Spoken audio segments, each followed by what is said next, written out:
Hi friends, இன்றைக்கி சூப்பரான வீடியோவோட தான் வந்திருக்கேன். கேழ்வரகு மாவு இருக்கு இல்லையா, முளைக்கட்ட வச்ச கேழ்வரகு மாவு எப்படி நம்ம பண்ணலான்னு பார்க்கலாமா? நம்ம வீட்டிலையே ரெடி பண்ணிக்கலாம், கம்மியான அளவாக இருந்தால். அப்பப்போ ஃப்ரெஷ் பேட்சாக கொஞ்சம் கொஞ்சமாக போட்டு நம்ம வீட்டில் இருக்க மிக்சர் ஜார்லேயே நம்ம கிரைண்ட் பண்ணி எடுத்துக்கலாம். நம்மளுடைய மிக்சிலேயே நம்ம அரைச்சி நல்ல நைஸ் பவுடராக நம்ம எடுத்துக்க முடியும். எப்படி முளை கட்டி வைக்கலான்னு பார்க்கலாமா? நிறைய பேத்துக்கு தெரிஞ்சிருக்கும், தெரியாதவங்களுக்காக இந்த ஒரு சின்ன வீடியோ, ஓகேங்களா? நல்ல சுத்தமான ஃபஸ்ட் குவாலிட்டி கேழ்வரகு வாங்கிட்டு வந்துக்கோங்க. இல்லை உங்களுக்கு பக்கத்தில் இருக்க மளிகை கடையில் கிடைக்கிது அப்படின்னா வாங்கி, தூசி கீசிலாம் இருக்கும், புடச்சி நல்லா தட்டி எடுத்துட்டு ஒரு பாத்திரத்தில் போட்டு தண்ணி போட்டு ஒரு 20 நிமிஷம் ஊற வச்சுட்டு நல்லா 2 முறை 3 முறை அலம்பி நல்லா கழுவி மேலாக தண்ணி எல்லாம் மாற்றி 4-5 தண்ணி வரைக்கும் கூட நீங்கள் மாற்றலாம். அது தெளிவான கலர் வர வரைக்கும் மாற்றி எடுத்துட்டு நல்லா கழுவிட்டு, கழுவுனதுக்கப்புறம் அதை தண்ணி இல்லாமல் வடிகட்டி எடுத்து ஒரு வெள்ளை துணியில், காட்டன் துணியில், வெள்ளை துணி தான் யூஸ் பண்ணணும் இல்லை, வெள்ளை துணி யூஸ் பண்ணிங்கன்னா கொஞ்சம் பெட்டராக இருக்கும். ஒரு நல்ல காட்டன் துணியில் போட்டு நல்லா டைட்டாக கட்டி வச்சிடணும். பச்சை பயிறு, வெள்ளை சுண்டல், கருப்பு சுண்டல் இதெல்லாம் தான் ஒரு நாளில் உங்களுக்கு அந்த முளை கட்டி வரும். கேழ்வரகு பார்த்திங்கன்னா 2 நாள் ஆகும், கம்ப்ளீட்டாக 2 நாள் ஃபுல்லாகும், இல்லைன்னா 3 நாள் ஆகும்.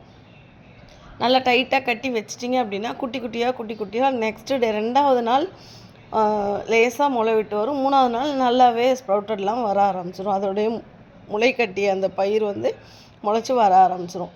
அதுக்கப்புறம் நல்லா காய வச்சு அந்த முளைக்கட்டி இருக்கிறத அந்த கட்டை அவுத்துட்டு உதுத்து நல்லா அகலமான பாத்திரத்தில் பரப்பி காத்தோட்டமாக காய போடுங்க. பாத்திரத்தில் இல்லைன்னா துணி விரித்து போட்டு கூட நல்லா ரேஷன் வேஸ்ட்லாம் இப்போ கிடைக்கும் இல்லையா, உங்களுக்கு நல்லா வாஷ் பண்ண சுத்தமான துணி இருந்ததுன்னா அதில் போட்டு நல்லா உணர்த்தி எடுத்துருங்க. ஈரம் இல்லாமல் நல்லா காஞ்சிருக்கணும். 2 நாள் காயட்டும். காஞ்சதுக்கப்புறம் 3வது நாள் வெறும் வடை சட்டி இல்லை ஏதாவது சட்டியில், வெறும் சட்டியில் போட்டு ட்ரை ரோஸ்ட் பண்ணணும்.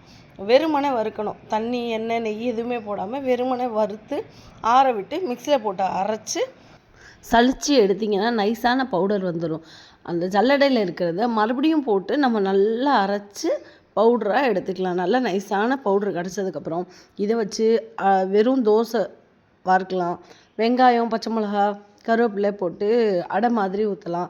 இல்லை அப்படின்னா நல்லா அரிசி மாவில் ரொட்டி தட்டுவோம் இல்லையா, அந்த மாதிரி கேழ்வரகு ரொட்டி மாதிரி தட்டி சூடாக இருக்கும் போதே வெல்லம் வச்சு சாப்பிடலாம். இல்லை நிறைய விஷயங்கள், களி கிண்டலாம். குழந்தைகளுக்கு ஸ்வீட்டாக வெல்லம் போட்டு களி கிண்டி 6 மாத குழந்தைலேருந்தே ஊட்டலாம். பெரியவங்களுக்கும் களி கிண்டி உப்பு போட்டு களி கிண்டி கொடுக்கலாம்.